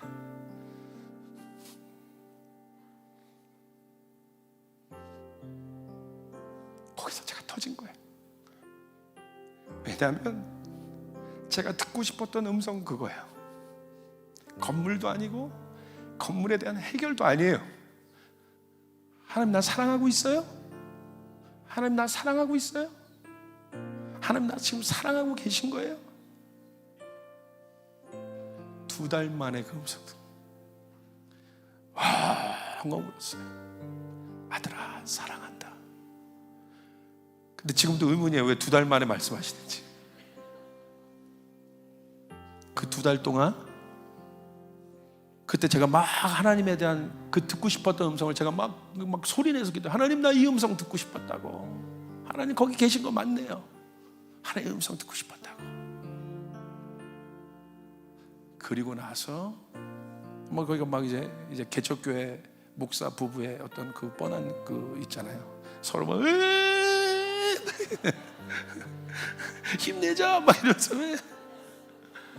그리고 나서 갑자기 어떤 분이 오시더니 건물을 짓고 있는 분인데, 목사님 저희 건물을 짓고 있는데 목사님 글로 오시겠어요?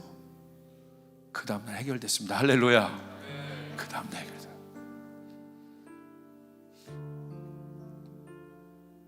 이 2달 동안, 이 침묵 동안, 이 고통 속에서 하나님 저를 성장시켰어요.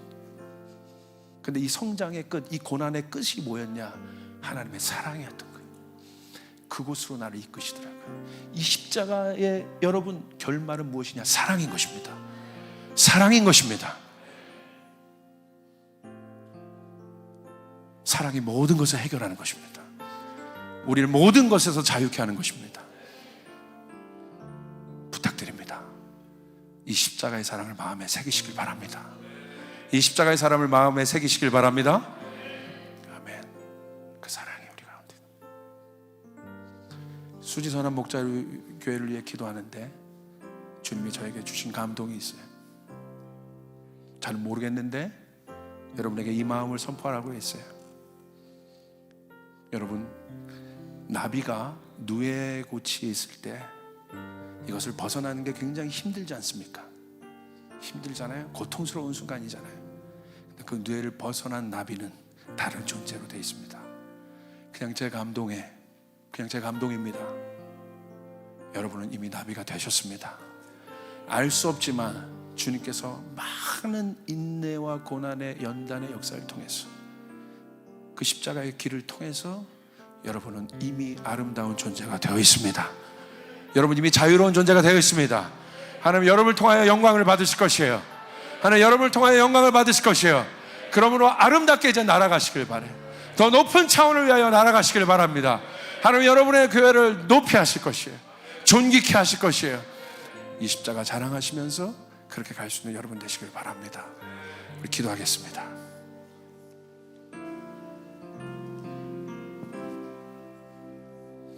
그 찬양 좀 하고 싶어요. 이 시간 너의 마음속에라는 찬양인데요, 그냥 이 찬양을 좀 나누고 싶어요.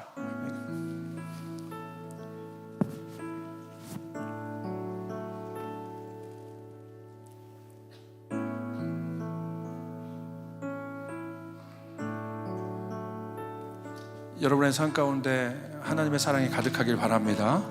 하나님의 축복이 가득하길 바랍니다. 이 찬양 한번 하죠. 이 시간 너의 마음속에, 이 시간 너의 마음속에 하나님 사랑이 가득하기를 진심으로 기도해 간절히 소망해.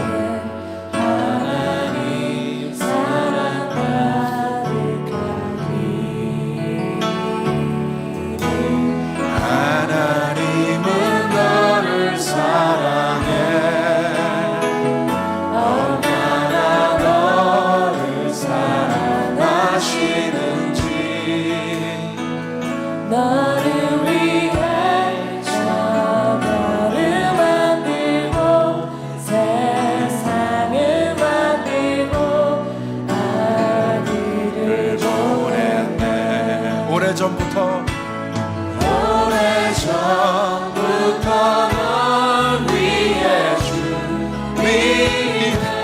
오래전부터 님의 크신 사랑 가는 길 주의 사랑 가득하기를 축복해. 우리 옆 사람 바라보면서 다시 합시다. 이 시간 너의 마음속에, 이 시간 너의 맘속에 하나님 사랑이 가득하기. 여러분 수고하셨어요. 지식으로 기도해 간절히 소망해 하나님 사랑하. 하나님의 사랑이 이 가운데 있습니다. 여러분, 하나님은 너를 사랑해. 얼마나 너를 사랑하시는지. 너를 위해 저 별을 만들고 세상을 만들고 아들을 보냈네. 오래전부터 널 위해 준비된 하나님의 크신 사랑 너의 가는 길 주의 사랑 가득하기를 주로. 힘든 일도 있겠지만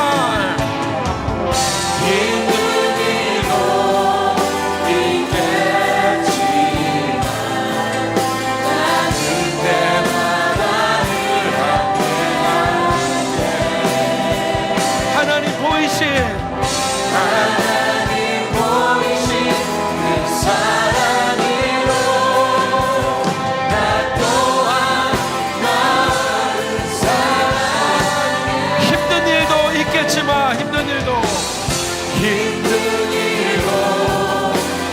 여러분 그냥 지금처럼 가시면 돼요. 십자가 살아가면서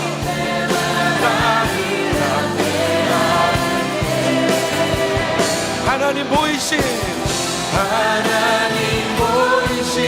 그 사랑으로 나 또한 너를 사랑해. 오래전부터 널 위해 준비된 하나님의 크신 사랑 너의 가는 길 주의 사랑. 우리 자리에서 일어나겠습니다. 우리 자리에서 일어나서 한 5명, 6명에게 좀 찾아가셔서 우리 집사님이 나의 가족입니다. 집사님 감사합니다. 우리 이 길 함께 걸어갑시다. 집사님에게 여러분 이렇게 악수해 주시고 안아주시고 축복해 주시면 좋겠어요. 힘든 일도 있겠지만 힘든 일도 있겠지만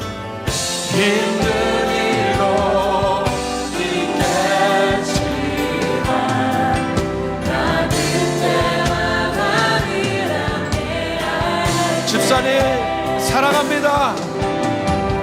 하나님 보이신 사랑으로 나 또한 너를 사랑해. 힘든 일도 있겠지만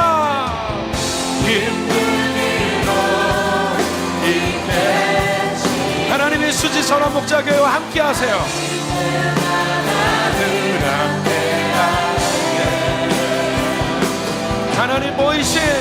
하나님 보이신 그 사랑으로 나 또한 너를 사랑해.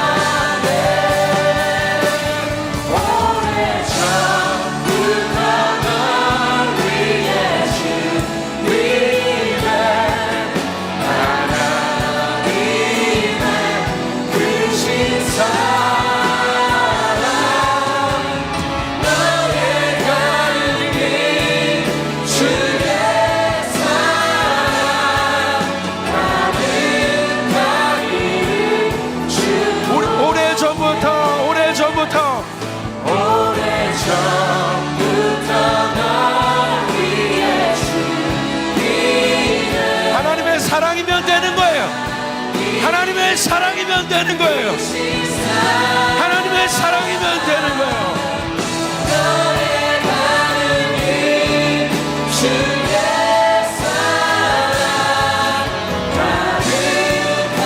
우리 두 손 들고 기도합시다. 하나님 더 사랑하게 도와주세요. 하나님 더 사랑하게 도와주세요. 하나님 더 사랑하게 도와주세요. 우리 수지 선한목자 교회가 하나님을 사랑하는 자들로, 하나님을 사랑하는 자들로 마음과 뜻과 정성을 다하여 그 하나님을 사랑하는 자들로 이곳에 가득하게 도와주세요.